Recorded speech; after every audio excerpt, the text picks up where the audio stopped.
నమస్కారం city news కు స్వాగతం. ఈనాటి వార్తా విశేషాలు. మహోన్నత శిఖరం బాపట్ల ముద్దుబిడ్డ మాజీ గవర్నర్ కీర్తిశకం కోన ప్రభాకర్ రావు విగ్రహ ఆవిష్కరణ మహోత్సవం బాపట్ల పట్టణంలోని పాత బస్టాండ్ వద్ద ఘనంగా నిర్వహించబడింది. మాజీ స్పీకర్ కోన రఘుపతి, బాపట్ల జిల్లా వైసీపీ ఇన్ఛార్జ్ మెరుగు నాగార్జున సంయుక్తంగా ఈ విగ్రహాన్ని ఆవిష్కరించి పూలమాలలు వేసి నివాళులు అర్పించారు. కోన ప్రభాకర్ రావు బాపట్ల పట్టణం నుండి 3 పర్యాయాలు ఎమ్మెల్యేగా ఎన్నికై నిరుపమాన సేవలు అందించారు. రాష్ట్ర ఆర్థిక మంత్రిగా పనిచేసి ఆర్థిక సంస్కరణకు నాంది పలికారు. ఈ కార్యక్రమంలో పలువురు రాజకీయ నాయకులు, ప్రముఖులు మరియు పట్టణ ప్రజలు పాల్గొని ప్రభాకర్ రావు చేసిన సేవలను నెమరు వేసుకున్నారు.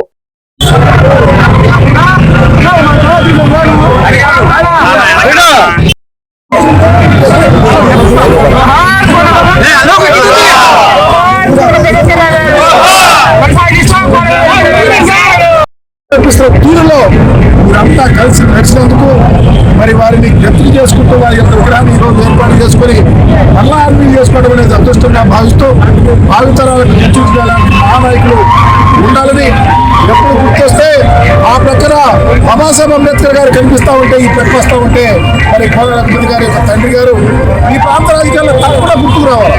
అలాంటి మహానాయకుల యొక్క విగ్రహాన్ని అన్ని చేసుకోవడం అదృష్టంగా భావిస్తూ కార్యక్రమానికి పెద్దలందరూ కూడా ధన్యవాదాలు తెలుపుతూ మరి ముఖ్యంగా పత్రికా విలేకరుల సోదరులందరికీ ఎప్పుడు సహకరిస్తూ ఉన్నారు, వారికి ధన్యవాదాలు తెలియవచ్చు. మండల కేంద్రం అమృతలూరులోని ఈ నెల 12వ తేదీన ఉచిత వైద్య శిబిరం నిర్వహిస్తున్నట్లు Rotary club assistant governor Ediri Venkata Purnachand తెలిపారు.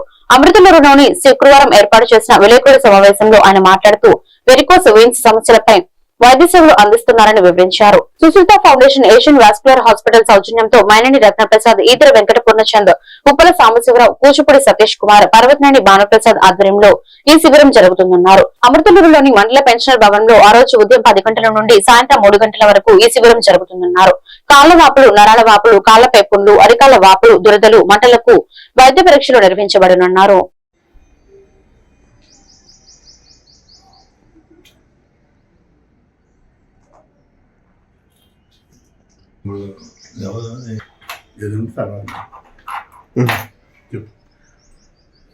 అందరికీ నమస్కారం.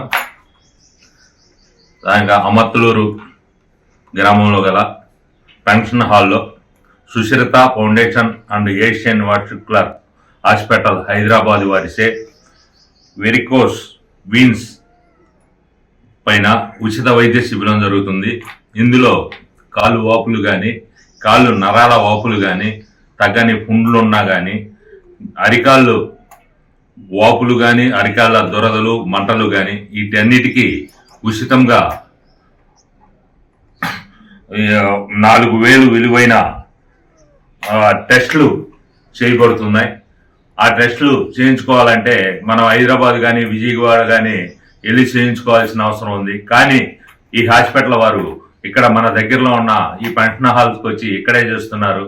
మనం అందరూ ఇక్కడ చుట్టుపక్కల ఉన్న ఈ వ్యాధులు ఉన్న ప్రతి ఒక్కళ్ళు వచ్చి ఆ టెస్టులు చేయించుకుని దానికి అవసరమైన వారికి ఆపరేషన్లు కూడా ఉచితంగా ఇక్కడి నుంచి పేషెంట్ని హాస్పిటల్ వారే తీసుకెళ్లి అక్కడ వారి ఫుడ్డు తదితర సౌకర్యాలు వారే చూసి మళ్ళీ పంపించే బాధ్యత కూడా వారే తీసుకుంటారు.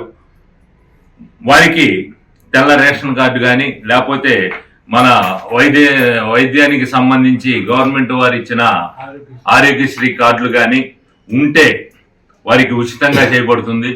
కాబట్టి చుట్టుపక్కల వారు అందరూ ఈ పెన్షన్ హాల్కి వచ్చి ఆ వైద్య సేవలు అందుకుంటారని ఆశిస్తూ మాజీ ఎంపీపీ మానవతా నుంచి ఉప్పల సాంబశివరావు గారు, అక్కడ అమర్తలూరు మాజీ సర్పంచ్ కూచిపూడి సతీష్ కుమార్ గారు, అట్లాగే తెలుగుదేశం సీనియర్ నాయకులు పర్వతనేని భానుప్రసాద్ గారు ఈ కార్యక్రమాన్ని ఇక్కడ ఏర్పాటు చేసి వారి సహకారంతో ఇది జరుగుతుంది. కాబట్టి అందరూ వచ్చి ఈ వైద్య శిబిరాన్ని ఉపయోగించుకుని మీరు ఆరోగ్యంగా ఉంటారని ఆశిస్తున్నాం.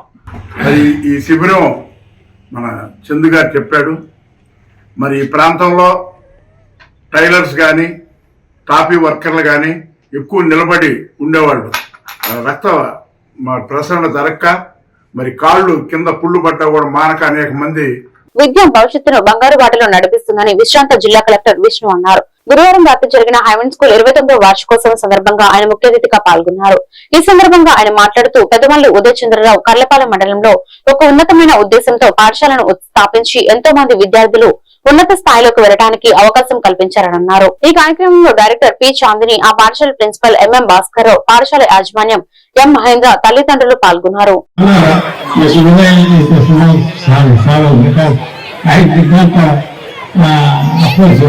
I was actually busy from the morning, that's why I could not come in time. I was telling Mr. Uday also. Then he said that at least by 8 or 8:30 you just come here and just meet and go. I once again extend my warm greetings and Shubhakankshalu to Uday, and I just want to honor him with a small smile. 97 ఇది ప్రస్థానం హైవెండ్ పేరు కూడా ఒక నూతన పందాలో పెట్టారు. హైవెండ్ అంటే ఏమిటి? మనకి కాలం మారుతున్న కొద్దీ మనం కూడా మారాలి అని దృక్పథం, దాని ఆశయం. ఆ విధంగా ఈ స్కూల్ని ప్రారంభించి 29వ వార్షికోత్సవాన్ని జరుపుకుంటూ నేను ముఖ్య అతిథిగా పిలవడం చాలా సంతోషంగా ఉంది, ఉత్సాహంగా ఉంది. కానీ మీరందరూ కూడా ఏమిటంటే నా మాటల కంటే పిల్లలు చిన్నారులండి, మీ పిల్లలు మనవలు మనవరాల గురించి ఎక్కువ ఆలోచిస్తారు, అవునా కదా? ఎందుకంటే వాళ్ళు వచ్చి ఇక్కడ వేదికలో డాన్స్ చేయాలి, ఆటలు పాడాలి, ఓకే అంతే, అవునా కాదమ్మా? అందరు చెప్పారు ఆయన, ఈ స్కూల్ గురించి చెప్పారు, ప్రైమరీ స్కూల్ గురించి చెప్పారు. కానీ ఏమిటంటే పిల్లలు ఏంటంటే చదువుతో పాటు ఆటలు ఉండాలి, అలాగే వాళ్ళకి డాన్స్ ఉండాలి, పాటలు ఉండాలి.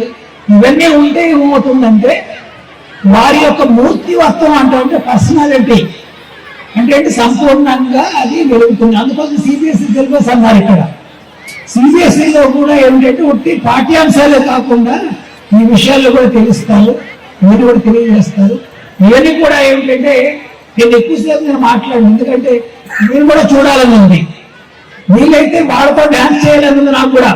28 సంవత్సరాలు 3:30 గంటల వరకు నేను డాన్స్ చేయగలను, 3:30 గంటలు 4 గంటలు చేయగలను. ఉదయ్ చంద్ర గారు, వారి కుటుంబ సభ్యులు, ప్రిన్సిపల్ గారు, పెద్ద ఆయన భాస్కర్, వాళ్ళందరూ కూడా చెప్పిన వాళ్ళందరూ అన్నట్లుగా మనకి కర్లపాలెంలో ఇక్కడ 5 పాఠశాలలు ఉన్నాయి. సేవా దృక్పథం కలిగి జీవిద్దామని Karlapalem Indian red cross society chairman ఎన్నికల్లో పోలీసురావు అన్నారు. శుక్రవారం స్థానిక కర్లపాలెం అబ్దుల్ కలాం ఫౌండేషన్ ద్వారా ఆ ఆఫీస్ లో ఒక నిరుపేద మహిళకు బియ్యం పంపిణీ చేశారు. ఈ కార్యక్రమానికి ఆ ఫౌండేషన్ ప్రెసిడెంట్ పఠాన్ అహ్మద్ బాషా అధ్యక్షత వహించి మాట్లాడుతూ నిరుపేదలకు సహాయం చేయడం సంతోషకరమన్నారు. ఈ కార్యక్రమంలో పోలీసురావు ముఖ్య అతిథిగా పాల్గొన్నారు. ఈ సందర్భంగా పోలీసురావు మాట్లాడుతూ ఉన్నతమైన సేవాభావం కలిగి సేవ చేస్తున్న అబ్దుల్ కలాం ఫౌండేషన్ వారిని అభినందించారు. ఆపద అవసరంలో ఉన్న వారిని ఆదుకోవటమే మానవ జీవిత యొక్క అర్థం పరమార్థమని అన్నారు. చేసే సేవా కార్యక్రమంలో భాగంగా మరి ఈ రోజు రాజుపాలెంలో ఒక నిరుపేద మహిళకు 10 కేజీలు బియ్యం ఇవ్వడం జరిగింది. మరి అదే విధంగా కర్లపాలెం మండలం రెడ్ క్రాస్ సొసైటీ చైర్మన్ గారైనటువంటి ఇనుకొల్లు పోలీసురావు ఆశగాని పిలవడం జరిగింది. మరి ఆయన ఆధ్వర్యంలో ఈ రోజు ఈ ప్రోగ్రాం అనేటువంటిది చేయడం జరిగింది. మీ అందరి సహాయ సహకారాలు ఉంటే ఇలాంటి సేవా కార్యక్రమాలు చాలా చేస్తారని సభాముఖంగా తెలియజేస్తున్నాను. అబ్దుల్ కలాం ఫౌండేషన్ కర్లపాలెం ద్వారా ఒక నిరుపేదకు బియ్యం పంపిణీ చేయడం జరిగింది. మరి మానవ జీవితం యొక్క అర్థము పరమార్థము సేవ, అందులో భాగంగా ఏర్పడిన ఒక మంచి సంస్థ అబ్దుల్ కలాం ఫౌండేషన్ కర్లపాలెం. సదుద్దేశంతో ఆ ఫౌండేషన్ ని పఠాన్ భాష ఏర్పాటు చేసి మిత్రులు సహాయ సహకారాలతో మరి గత 4 సంవత్సరాల నుంచి ఈ సేవా కార్యక్రమాన్ని కొనసాగిస్తున్నాడు కర్లపాలెం మండలంలో. ఆయన ప్రత్యేకంగా అభినందనలు తెలియజేస్తున్నాను నేను. ఎందుకంటే మేము కూడా గత 15 సంవత్సరాల నుంచి కరుణా జీవన్ మినిస్ట్రీస్ ద్వారా మరియు రెడ్ క్రాస్ ద్వారా 10 మందికి చేయూతనిద్దాం, చైతన్యపడతాం అని ప్రతిరోజు చేస్తున్నాం. కానీ మాకంటే ఉన్నతమైన భావం కలిగి ప్రతి శుక్రవారం ఈయన చేస్తున్న కార్యక్రమాలు చూస్తుంటే మరి ఒక గొప్ప ఉద్దేశంతోనే, మంచి ఉద్దేశంతో, సదుద్దేశంతో ఆయన ఇది నెలకొల్పారు. కావున సేవా దృక్పథం కలిగిన సభ్యులు మరి అబ్దుల్ కలాం ఫౌండేషన్ కి సహకరిస్తూ అందరూ కూడా మన మండల పరిధిలో, కర్లపాలెం మండలం వరకు ఉత్తమ సమాజాన్ని నిర్మించడానికి, ఆరోగ్యవంతమైన సమాజాన్ని నిర్మాణం కోసం రెడ్ క్రాస్ కృషి చేస్తుంది. మరి అందులో భాగంగా అబ్దుల్ కలాం ఫౌండేషన్ కావచ్చు, రెడ్ క్రాస్ కావచ్చు, కరోనా జీవన్ మినిస్ట్రీస్ కావచ్చు, అంబేద్కర్ సేవా సమితి కావచ్చు, ఏదైనా సరే సమాజంలో ఉన్న లేక ఎవరైతే బాగా నిరుపేదగా ఉన్నారు, జీవన విధానంలో ఇబ్బందులు పడుతున్న వారికి, తోటి వారికి సహాయం చేస్తే మన జీవితము సార్థకమవుతుంది. అందులో భాగంగానే చక్కని సేవా కార్యక్రమం అందిస్తున్న వీరిని అబ్దుల్ కలాం ఫౌండేషన్ కర్లపాలెం ప్రత్యేకంగా వారికి ధన్యవాదాలు తెలియజేస్తున్నాం. మరి ఇలాంటి చక్కని సేవా కార్యక్రమాలు ఇంకా ముందుగా కొనసాగించాలని కోరుకుంటూ, మరి గత నెలలో మార్పులో ప్రతి నెల 10 మందికి ఇచ్చారు ప్రతి వారం. ఆ విధంగా తన సేవను అన్ని ప్రాంతాలకు విస్తరించి చేయాలని, మరి తద్వారా పేద ప్రజలకు, నిరుపేద ప్రజలకు లేక జీవన విధానం. భారతదేశంలో పశు సంపద ఒక ముఖ్య భాగమని సంగం డైరీ పశు వైద్యులు డాక్టర్ సునీల్ అన్నారు. శుక్రవారం స్థానిక సంగం డైరీ కర్లపాలెం పాల కేంద్రం వద్ద పశువులకు సంగం డైరీ తరఫున ఇన్సూరెన్స్ కార్యక్రమాన్ని నిర్వహించారు. ఈ సందర్భంగా ఆయన మాట్లాడుతూ ఇన్సూరెన్స్ చేయించుకున్న పశువులకు సంవత్సరంలోపు ఏమన్నా అయితే ఆ మొత్తం వెంటనే సంగం డైరీ స్థానిక పాల కేంద్రం ఆ మొత్తం రైతుకు చెల్లిస్తారని ఆయన తెలిపారు. ఈ సందర్భంగా పలువురు రైతులు వచ్చి తమ పశువులకు ఇన్సూరెన్స్ చేయించుకున్నారు.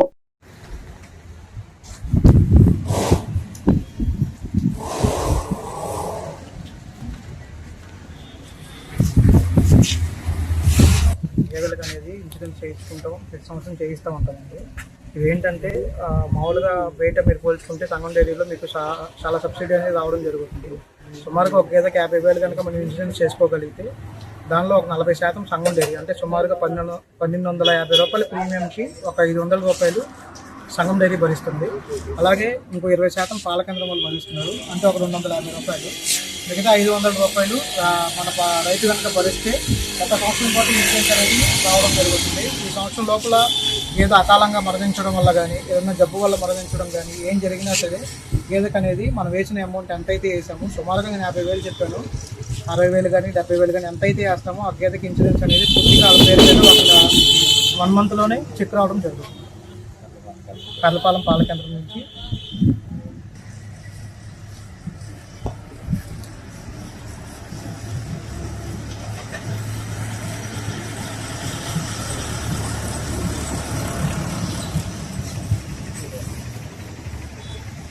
పాలిసెట్, ఎంసెట్, ఈసెట్ ప్రవేశ పరీక్షలకు ఉచిత హాస్టల్, ఉచిత భోజన వసతితో నిర్వహిస్తున్న కోచింగ్ ను అందరూ ఉపయోగించుకోవాలని మాజీ BC commission member Avvaru Musalayya పిలుపునిచ్చారు. చీరాలలో గత 20 సంవత్సరాల నుండి మావిస ఆర్గనైజేషన్ ద్వారా పాలిటెక్నిక్, ఎంసెట్ అండ్ ఈసెట్ ప్రవేశ పరీక్షలకు ఉచిత హాస్టల్, ఉచిత భోజన వసతులతో కోచింగ్ ఇస్తున్నామని, ఇలాగే ప్రతి సంవత్సరం ఉచితంగా విద్యార్థులకు కోచింగ్ ఇస్తామని చెప్పడానికి సంతోషిస్తున్నామని అన్నారు.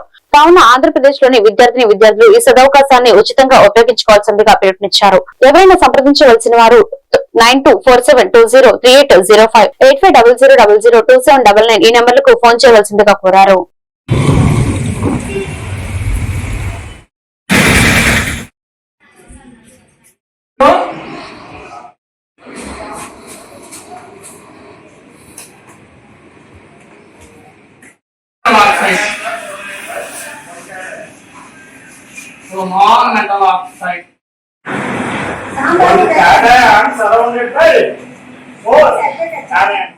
Andhra Pradesh city news Telugu channel ప్రేక్షక మహాశయులకు నమస్కారం. నా పేరు అవ్వారు ముసలయ్య. నేనుండేది బాపట్ల జిల్లా చీరాల నియోజకవర్గంలో తెల్లగాంధీ బొమ్మ వద్ద మా ఇల్లు. నేను మీ అందరికీ తెలియజేయనిది ఏమనగా 20 సంవత్సరాల నుంచి చీరాలలో మా ఇంటి వద్ద 10వ తరగతి చదివినటువంటి వాళ్ళకి 25 రోజుల పాటు పాలిటెక్నిక్, ఇంటర్ చదివినటువంటి వాళ్ళకి 45 రోజులు ఎంసెట్, డిప్లొమా చదివినటువంటి వాళ్ళకి 35 రోజుల పాటు ఈసెట్ ఎగ్జామినేషన్స్కి మేము ఉచిత కోచింగ్ ఇస్తూ ఉన్నాము. నిష్ణాతులైనటువంటి మంచి లెక్చరర్ల ద్వారానే ఈ కార్యక్రమం సాగుతుంది. వీళ్ళందరూ ఉదయం 8:30 కాంచి సాయంత్రం 6 గంటల వరకు మా ఇంటి దగ్గరే ఉంటారు. మధ్యాహ్నం పూట భోజనం కూడా మేమే ఏర్పాటు చేయడం జరుగుతుంది. సుదూర ప్రాంతాల నుంచి ఎవరైనా దూరంగా నుంచి వచ్చినా కూడా మా ఇంటి వద్ద వాళ్ళందరికీ కూడా హాస్టల్ వద్ద బాలికలకి బాలురికి అందరికీ హాస్టల్ వద్ద సెపరేట్గా ఉన్నాయి. మా వద్ద చదువుకున్నటువంటి వాళ్ళంతా కూడా ఇప్పటికి 5,000 మంది 20 సంవత్సరాల్లో చదివారు. ఈ 20 సంవత్సరాల్లో చదివిన 5,000 మందిలో 2,000 మందికి జాబ్స్ అంటూ మేమే ఇచ్చాం. మా వద్ద కోచింగ్ తీసుకున్న తర్వాత తల్లిదండ్రులు ఇష్టాలను బట్టే మీరు ఏ కాలేజీలో చదువుకోవాలనుకుంటే అక్కడ చదువుకోవచ్చు. మా వద్ద చదువుకున్నటువంటి వాళ్ళు 2019లో సచివాలయాల ఉద్యోగాలు 200 మంది సెలెక్ట్ అయ్యారు. అలానే ఆల్ ఇండియా లెవెల్లో IES అనే ఎగ్జామినేషన్లో ఒక అబ్బాయి ఇండియా ఫస్ట్ వచ్చాడు. ఇప్పుడు ఆ అబ్బాయి రైల్వేలో తమిళనాడు ఉద్యోగం చేస్తున్నాడు. ఇట్టా అనేక కాంపిటీషన్ ఎగ్జామినేషన్స్లో కూడా మా దగ్గర కోచింగ్ తీసుకున్నటువంటి వాళ్ళు ఉత్తీర్ణులై ఘన విజయాలు సాధించినటువంటి అనుభవం ఉంది. కనుక మీరు రాష్ట్రంలో ఏ ప్రాంతాల నుంచి ఉన్నా కూడా మీకు పాలిసెట్ ఎగ్జామినేషనా లేదు ఎంసెట్ ఎగ్జామినేషనా లేదు ఈసెట్ ఎగ్జామినేషనా అవసరం ఉంటే పేద వర్గాలైనా వివిధ వర్గాల వారైనా నన్ను సంప్రదించి మా వద్ద చేరితే మేము వాళ్ళందరి యొక్క భవిష్యత్తు కోసం పునాది వేసి 6 సంవత్సరాలు తోడుండి చదివిస్తాం. ఎవరైనా సరే 3 ఏళ్ళు చదివిన తర్వాత వెంటనే ఉద్యోగం ఇస్తాం. 3 ఏళ్ళ తర్వాత మళ్ళీ బీటెక్ చదివిస్తాము. ఇలాంటి అవకాశాలు మా దగ్గర మెండుగా ఉన్నాయి. అనేక మంది అనేక రకాలుగా చదువుకొని అభివృద్ధిలోకి వచ్చారు. పేద విద్యార్థులు, తల్లిదండ్రులు లేనటువంటి వాళ్ళు, అలానే అసలు ఆర్థిక పరిస్థితి లేనటువంటి వాళ్ళు కూడా మేము సహాయం చేస్తూ ఉన్నటువంటి సందర్భం. నా పేరు అబారు ముసలయ్య, నేను ఉండేది చీరాల. నా ఫోన్ నెంబర్ 9247203805. Thank you. ప్రతి నెల జరుగు దివ్యాంగుల సమావేశానికి మండలంలోని దివ్యాంగులు అందరూ తప్పనిసరిగా రావాలని ఏపీఎం సుబ్బారావు అన్నారు. చిరిగంజం వెలుగు కార్యాలయంలో శుక్రవారం జరిగిన దివ్యాంగుల ఉచిత ఆర్టీసీ బస్ పాస్ పంపిణీ కార్యక్రమంలో ఆయన పాల్గొని మాట్లాడారు. దివ్యాంగులకు సబ్సిడీపై లోన్లు ఇవ్వడం జరుగుతుందని, ఇప్పటికీ కొందరికి ఇవ్వడం ద్వారా వారికి ఉపయోగకరంగా ఉందని ఆయన అన్నారు. తప్పనిసరిగా దివ్యాంగులు ఈ అవకాశాన్ని సద్వినియోగం చేసుకోవాలని ఆయన తెలిపారు. అనంతరం 100 మంది దివ్యాంగులకు ఉచిత బస్ పాసులను పంపిణీ చేశారు.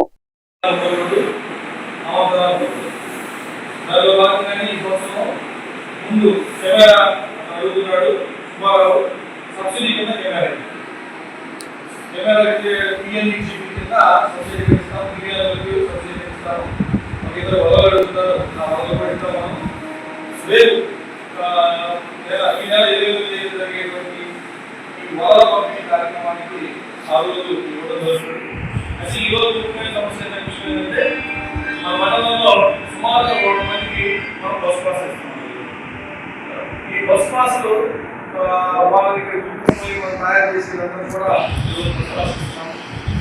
మన దివ్యాంగ సమాజంలో కూడా ఇలాంటి సేవ చాలా మంది చేస్తున్నాము. ఇది కాకుండా మన పెరగజామం మార్చిన కూడా ఈ నెలలో 5,000 రూపాయలు లోన్ ఇవ్వడం జరిగింది. ఆ లోన్ కూడా 5,000 రూపాయలు ఈరోజు మంజూరు చేయడం జరిగింది.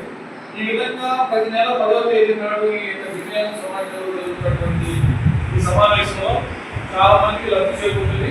దీన్ని బట్టి మీరేం చేయాలంటే ముందు మీ 10 మంది కానీ మీరు 5 కానీ మీతో మీరు మాట్లాడుకోవాలి. అంటే అవసరం అయితే ఏం తీసుకుందామని. ఇప్పుడు గొర్రెలు అడుగుతున్నాడు, అది కూడా చూస్తాను. నేను మీకు వస్తున్నాను, ఆ రోజు చూస్తాను గొర్రె సంగతి గొర్రెలు వేస్తాను ఒకడే. సో ఆ గొర్రెలకి రేపు మీ ఊళ్ళో 10 గొర్రెలు చేయబోతున్నాము. ఆ రోజు ఎమ్మెల్యే గారు కూడా చేస్తాను. బాంపట్ల పట్టణంలోని వివేక స్కూల్స్ 6వ మరియు 9వ తరగతి విద్యార్థుల కోసం సైన్స్ ఎగ్జిబిషన్ ఘనంగా నిర్వహించడం జరిగింది. ఈ కార్యక్రమంలో విద్యార్థులు ఎంతో ఉత్సాహంగా పాల్గొని సైన్స్ కు సంబంధించిన పలు రకాల ప్రాజెక్టులు, నమూనాలు తయారు చేసి ప్రదర్శించారు. ఈ సైన్స్ ఎగ్జిబిషన్ లో విద్యార్థులు భౌతిక శాస్త్రం, రసాయన శాస్త్రం, జీవశాస్త్రం వంటి విభాగాలకు సంబంధించిన వివిధ నమూనాలను తయారు చేసి వాటి ఉపయోగాలు మరియు పనితీరును సందర్శకులకు వివరంగా తెలియజేశారు. విద్యార్థులు తయారు చేసిన ప్రాజెక్టులు అందరినీ ఆకట్టుకుని ప్రశంసలు అందుకున్నాయి. ఈ కార్యక్రమంలో స్కూల్ మేనేజింగ్ డైరెక్టర్ మరియు ప్రిన్సిపల్ పాల్గొని విద్యార్థులు తయారు చేసిన ప్రాజెక్టులను పరిశీలించి వారి ప్రతిభను అభినందించారు. అలాగే భవిష్యత్తులో కూడా ఇలాంటి కార్యక్రమాల్లో చురుకుగా పాల్గొని మరింత జ్ఞానం సంపాదించాలని విద్యార్థులకు సూచించారు.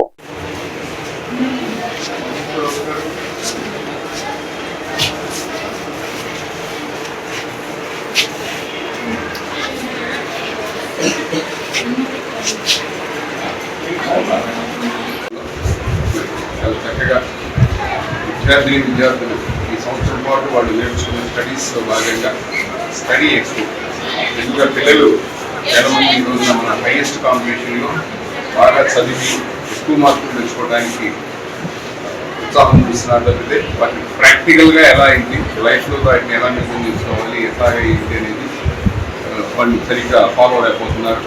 దాన్ని సరిదిద్దడం కోసమే ఈ రోజున ఈ ఎక్స్పో ప్రోగ్రామ్. ఇది మనం కనుక చూస్తున్నట్లయితే ఇక్కడ మా పాఠశాలలో ఉన్న ప్రత్యేకత ఏంటంటే కేవలం జనరల్గా స్టడీ ఎక్స్పోలు అంటే సైన్స్ వీటి మీద ఎక్కువ కాన్సన్ట్రేషన్ పెడతా ఉంటారు. అలా కాకుండా తెలుగు నుంచి Telugu, Hindi, English, maths, science అన్ని సబ్జెక్ట్స్ని తీసుకొని తెలుగులో తీసుకున్నట్లయితే మర్చిపోతున్న సాంప్రదాయాలు కావచ్చు, విలువలు కావచ్చు, వీటి గురించి చూడటం, అలానే ఇంగ్లీష్లో వొకాబులరీ గురించి, గ్రామర్ గురించి, అలానే మరి హిందీలో కూడా లాంగ్వేజ్ గురించి, మరి మ్యాథ్స్ చూసుకున్నట్లయితే మ్యాథ్స్లో ఉన్న జామెట్రికల్ షేప్స్ కానీ వీటిని కానీ వాళ్ళు తయారు చేసుకొని వాళ్ళు నేర్చుకొని వాటి యొక్క డిఫరెన్సెస్ని కూడా వాళ్ళు ఐడెంటిఫై అయ్యేట్టుగా, తద్వారా కాన్సెప్ట్ని బాగా నేర్చుకునేట్టుగా వాళ్ళకి ప్రతినిధిత్వం జరుగుతూ ఉంటుంది. స్టడీస్ అంటే ఆడతా పాడతా చదువుకొని స్ట్రెస్ రిలీఫ్గా ఉండాలి, చదువు ఉండాలి అనే ఒక ముఖ్యమైన ఉద్దేశంతో ఈ రోజున ఈ కార్యక్రమాన్ని చేపట్టడం జరిగింది. దీనికి తల్లిదండ్రులు కూడా మాకు మంత్రులని ప్రోత్సహించారు. వారికంటే ముందుగా మా టీచర్స్ కూడా దీన్ని తీసుకొని వాళ్ళు మరి ఆ పిల్లలకి చిన్నారికి వాళ్ళు క్లాస్ రూమ్లో ఏదైతే బోధించారో దాన్ని ప్రాక్టికల్గా ఎలా ఉంటుంది ఏంటి అనేది వాళ్ళు చేసి చూపించడం జరుగుతూ ఉంది. ఉపయోగించి వస్తున్న పేరెంట్స్ యొక్క ఉత్సాహం దీనికి ప్రదర్శన. ఇలాగే భవిష్యత్తులో ఇంతకంటే మిన్నగా మరి ఈ తెలుగుగా చేపించి వీళ్ళల్లో నుంచి మనకి ప్రాక్టికల్గా వీళ్ళలో నుంచి మంచి శాస్త్రవేత్తలుగా కానివ్వండి, మంచి ఆఫీసర్లుగా కానివ్వండి, సమాజం పట్ల బాధ్యత గల పౌరులుగా కానివ్వండి తీర్చిదిద్దడానికి మా వంతు కర్తవ్యాన్ని మేము చేస్తామని చెప్పి థ్యాంక్ యూ. వ్యవసాయ విద్యార్థులకు విద్యా నైపుణ్యం, కెరీర్ గైడెన్స్, సాహిత్య కార్యకలాపాలలో శిక్షణ, పర్యావరణ పరిరక్షణలో భాగస్వామ్యాలు చేయడం, వారిలో నిగూఢమైన ఉన్న సృజనాత్మక శక్తిని వెలికితీసి వారి ప్రతిభను ప్రపంచానికి తెలియజేయడం ప్రధాన లక్ష్యాలుగా స్థాపించబడిన a generation for hunger change club వ్యవస్థాపక దినోత్సవం సందర్భంగా బాపట్ల వ్యవసాయ కళాశాలలో సంప్రదాయ దినోత్సవ వేడుకలు అంగరంగ వైభవంగా నిర్వహించబడ్డాయి. విద్యార్థుల్లో స్ఫూర్తిని నింపేందుకు ప్రతి ఏటా నిర్వహించే ఈ వేడుకలు విద్యార్థుల్లో జాతీయ సమైక్యతా భావనను నెలకొల్పుతాయని, భారతీయ సంప్రదాయాన్ని గౌరవించడమే దీని ప్రధాన ఉద్దేశమని వ్యవసాయ కళాశాల incharge associate dean doctor S R Koteswararao తెలియజేశారు. Taken forward from now on. Instead of I heard some in the university some such buildings are being closed after some time, not well utilized. So I would request that should not happen to this building, as it is being constructed as a unique building for the benefit of the farmers. I request Madam to appoint a dedicated person to take care of the building maintenance as well as making sure that this is going to help farmers to adapt new technology in the future to come. That is my one more request.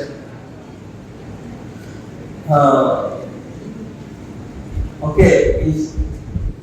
Also,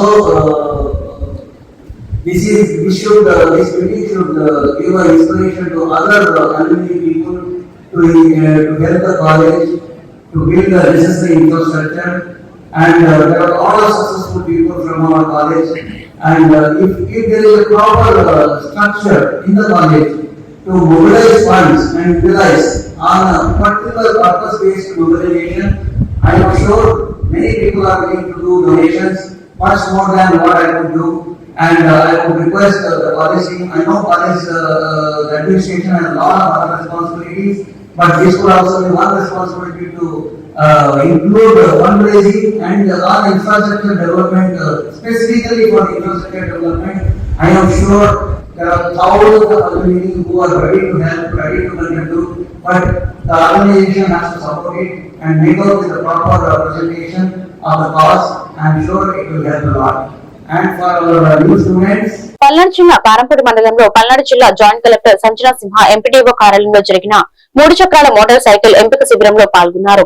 అర్హత కలిగిన వికలాంగులకు ప్రభుత్వం నుంచి అందే సంక్షేమ ఫలాలు సక్రమంగా అందే విధంగా చూస్తామని జిల్లా జాయింట్ కలెక్టర్ సంజనా సింహ అన్నారు. స్థానిక ఎంపీడీఓ కార్యాలయంలో మాచర్ల, గురజాల, వినుకొండ నియోజకవర్గాల్లోని 150 మంది వికలాంగులకు 3 చక్రాల వాహనాలు ఎంపిక శిబిరంలో పాల్గొన్నారు.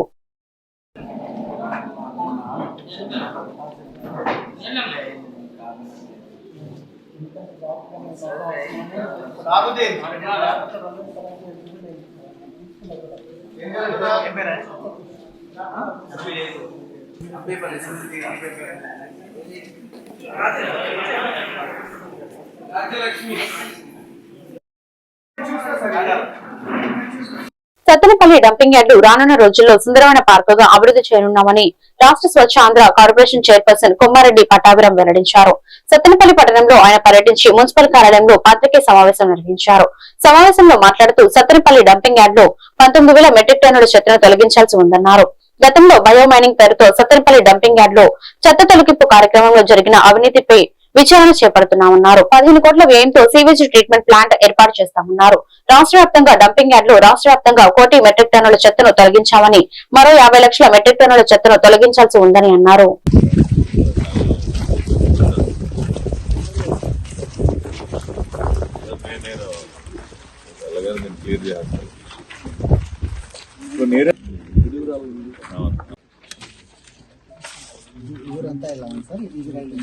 అవును కరెక్ట్. ఇది ఈ డ్రైనా ఇప్పుడు మనం నిలబడింది ఈ డ్రైన్. ఇది మన సైడ్ సార్. ఇప్పుడు మన డాట్స్ పెట్టింది మనం. Okay okay. సో దీని మధ్యలోంచి డ్రైన్ వెళ్తాం. ఉన్నాయి ఫండ్స్ శాంక్షన్ రెడీగానే ఉన్నాయి. అందరికీ నమస్కారం. ఈ రోజున సత్తెనపల్లి మున్సిపాలిటీ పరిధిలో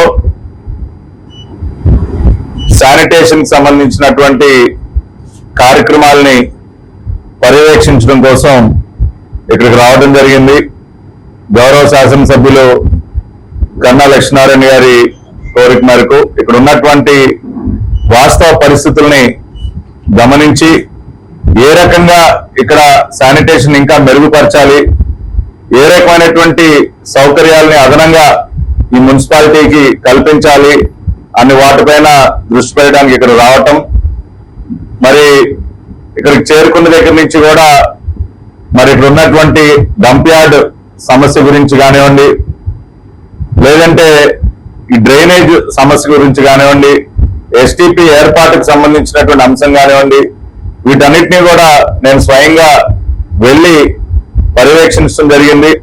మరి నాతో పాటు మరి పార్టీ సీనియర్ నాయకులు ఎక్స్ చైర్మన్ అయినటువంటి రామస్వామి గారు, అదేవిధంగా పార్టీ సీనియర్ నాయకులు నాగేశ్వరరావు, సోదరులు మల్లి గారు, అదేవిధంగా ఇంకా మున్సిపాలిటీ కమిషనర్ గారు, ఆర్డీఓ గారు, మేమందరం కూడా కలిసి ఈ ప్రాంతాలన్నింటినీ కూడా పర్యటించి రావడం జరిగింది. ప్రధానంగా మరి సత్తెనపల్లి మున్సిపాలిటీకి సంబంధించి ఎప్పటి నుంచో ఉన్నటువంటి డంప్ యార్డ్, దాదాపు 5 ఎకరాల విస్తీర్ణంలో ఉన్నటువంటి డంప్ యార్డ్ లో గత ప్రభుత్వం వదిలివేసినటువంటి చెత్త కుప్పలు ఇంకా కూడా అక్కడ అలాగే మిగిలి ఉన్నటువంటి పరిస్థితి. మరి రాష్ట్ర వ్యాప్తంగా చంద్రబాబు నాయుడు గారు ముఖ్యమంత్రి అయిన తర్వాత డంప్ యార్డ్స్ అన్నింటినీ కూడా క్లియర్ చేసే కార్యక్రమానికి శ్రీకారం చుట్టాం. దాదాపుగా 153 లక్షల మెట్రిక్ టన్నుల చెత్తని రాష్ట్ర వ్యాప్తం ఉన్నటువంటి డంప్ యార్డ్స్ లో గుర్తించి ఇప్పటికే మరి 100 లక్షల మెట్రిక్ టన్నులకు పైబడి క్లియర్ చేయటం, ఇంకా మిగిలి ఉన్నటువంటి 53 లక్షల మెట్రిక్ టన్నులు కూడా అతి త్వరలోనే క్లియర్ చేయడానికి అన్ని కూడా కార్యక్రమాలు నడుస్తున్నాయి. ఈ వార్తలు ఇంతటితో సమాప్తం. మరొక బిడ్డను మళ్ళీ కలుద్దాం. నమస్కారం.